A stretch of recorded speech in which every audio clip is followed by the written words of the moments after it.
Dahan tayo guys.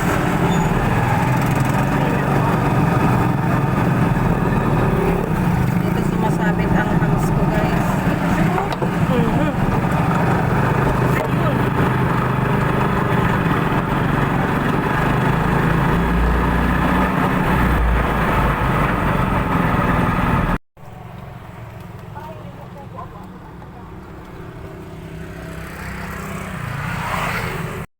Ayan guys, dumaan ako saglit sa public market. Hindi na ako naka-video guys. Kasi mamadali, tsaka maraming tao. Ayan, bumili ako ng daing at tinapa. At ito ay binanban, yung specialty ng ng Lagunoy. Paminta at laurel. Ayan, yan lang naman. Kasi nakapag-grocery na ako. So, tuloy na tayo guys. Tuloy na tayo. Ayan. Dito ako sa San Jose Public Market. Hindi kita. Hindi na ako nakapag-video kasi more people. Nahiya ako. So, tuloy na tayo guys. Sana bukas na yung hardware. Tingnan natin. Ayan guys. Andito na tayo sa hardware. Sana may available gaya nung binili namin dati. Mas mura kasi dito kaysa sa ibang hardware. Yung isang rolyo ng hagwire guys ay 1,300. Sana same price pa rin. Dalawang rolyo ang bibilihin ko guys para makagawa ng mga panibagong kulungan ng kambing. So tingnan natin, diretso tayo sa hardware guys.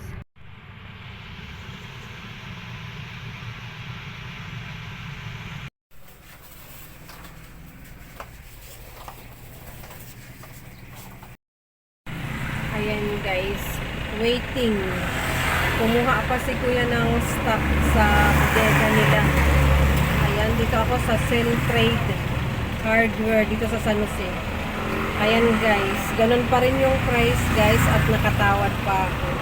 Nung bumili sila pa nasa 1,250 to 1,300. Ngayon nakuha ko siya ng 1,225. Ayan. Walang masamang tumawad guys. Buena mano kasi maganda pala ganito inaagahan. So naka-discount ako ng 50 pesos. Not bad, pang gasolina na. So wait lang natin si kuya at kumuha ng stock dun sa bodega nila. Ayan guys, 30 minutes na ako naghihintay. Ang tagal. Malayo siguro. Doon yung bodega nila guys. Siguro naghanap pa ng stock. Ayan, andito. Lumipat ako ng parking kasi ang init dun sa harap. So dito sa gilid medyo lilim. Ayan, hintayin natin. Pagdating ko sa bahay, magdi-deliver pa ako ng sitaw guys. Nag-harvest ngayon si mama at si papa. So hindi na ako nakatulong. Ganyan talaga. Ito na yung bago nating rule ngayon. Kailangan ako na yung maghahatid ng estudyante.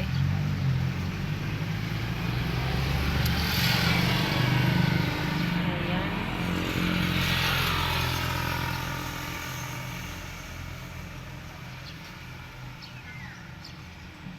Ang tagal, 30 minutes na akong naghintay.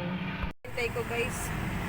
Malayo pala yung nila, bodega nila, tsaka kinuha na lahat ng marami pala kasing kinarga. Akala ko yung order ko lang. Ayan, dalawang rolyo ng hagwire.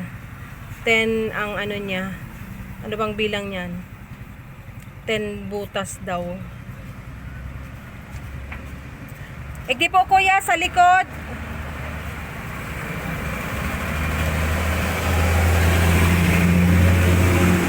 Kaya.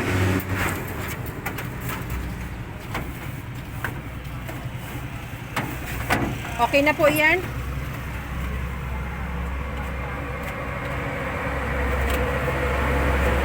Hindi daw malabot ang tukawan.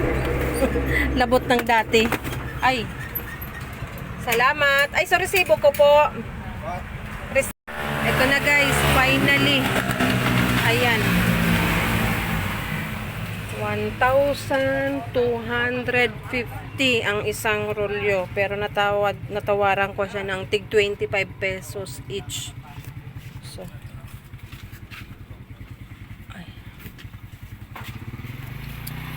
ayan. Naghintay tayo ng 30 minutes. Okay lang.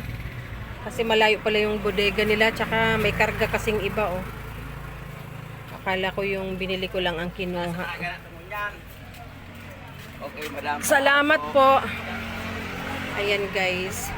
Silk Trade. Dito yan sa San Jose. Along road papuntang Lagunoy. Ayan. 2,490. Kasi bumili ako ng tire wire. Kalahating kilo. So, let's go guys. Let's go. Ayan lang naman ang aking pinamili. Pero nakaubos tayo ng halos kulang-kulang 3,000. Ayan. Ganyan talaga guys. Kailangan nating mamuhunan sa farm. And babawi na lang tayo sa mga anak ng kambing. Kailangan ko lang ayusin guys. Kailangan ayusin ang mga kulungan ng kambing para less trabaho. Kasi ngayon pinapastol ni Papa. So bawasan natin ang trabaho ni Papa. Gawa tayo ng kulungan at kubo nila, then pakawalan lang natin sila. So let's go, uwi na tayo guys.